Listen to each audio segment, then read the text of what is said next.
ఊళ్ళో కంపెనీ పెడతానన్నాడు. స్థానికులకే ఉపాధి కల్పిస్తానని మాయమాటలు చెప్పాడు. లోకల్ లీడర్లతో పూజలు చేయించాడు. ఈ హడావిడి చూసి నిజంగానే ఉపాధి దొరుకుతుందని ఆశించారు. జాబ్ మేళా పేరుతో ఒక్కొక్కరి నుంచి డబ్బులు వసూలు చేస్తుండటంతో జనానికి అనుమానం వచ్చింది. చివరకు బోగస్ కంపెనీ బాగోతం బయటపడింది.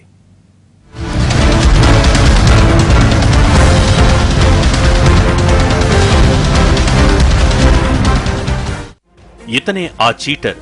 పేరు వెంకటకృష్ణ. కడప జిల్లా నందలూరు మండల కేంద్రంలో కొత్త కంపెనీ పెడుతున్నానని లోకల్ లీడర్లను జనాన్ని మోసం చేసిన కేటుకాడు.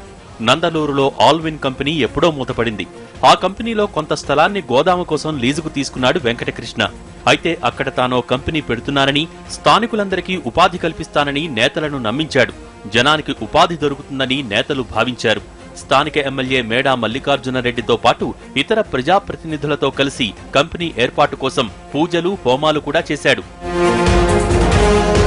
ఇక కంపెనీలో ఉద్యోగాల కోసం జాబ్ మేళా నిర్వహించాడు. ఇందులో ఉద్యోగాల కోసం ఎక్కడెక్కడి నుంచో వేలాది మంది నిరుద్యోగులు తరలివచ్చారు. వారి దరఖాస్తులకు 100 నుంచి 1000 వరకు వసూలు చేశారు నిర్వాహకులు.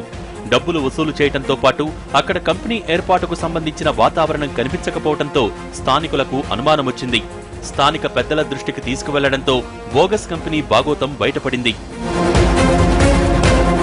రంగంలోకి దిగిన పోలీసులు కంపెనీ ఏర్పాటుకు సంబంధించిన అనుమతులు ఏవి తీసుకున్నారని వెంకటకృష్ణను ప్రశ్నిస్తే నోరు మెదపలేదు. తనిఖీలు జరిపిన పోలీసులు ఎలాంటి అనుమతులు లేవని గుర్తించారు.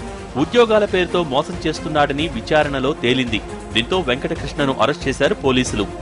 చెప్తున్న ఫార్చ్యూన్ కంపెనీకి ఇతను ఎటువంటి లైసెన్స్ హోల్డర్ కాదు. ఇంకా అతనికి కంపెనీస్ నుంచి రిజిస్టర్ కాకుండానే ఇతను జాబ్ మేళా కండక్ట్ చేసినాడు. ఉద్యోగాలు ఇప్పిస్తామని ఇది క్లియర్గా చీటింగ్ చేయడమే పబ్లిక్కి.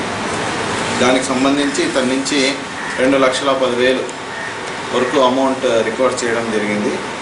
ఇతన్ని ఈరోజు మధ్యాహ్నం అరెస్ట్ చేస్తున్నాం. ఈరోజు రిమాండ్ పంపిస్తున్నాం. ఉద్యోగాలు వస్తాయని ఆశించి తిండి తిప్పలు లేకుండా గంటలకు గంటలు క్యూలో నిలబడి దరఖాస్తులు ఇస్తే చివరకు అది బోగస్ కంపెనీ అని తేలడంతో నిరుద్యోగులు ధర్నాకు దిగారు. వెంకటకృష్ణ గతంలో కూడా అనేక చోట్ల ఇలాంటి మోసాలకు పాల్పడ్డాడని తెలిసింది.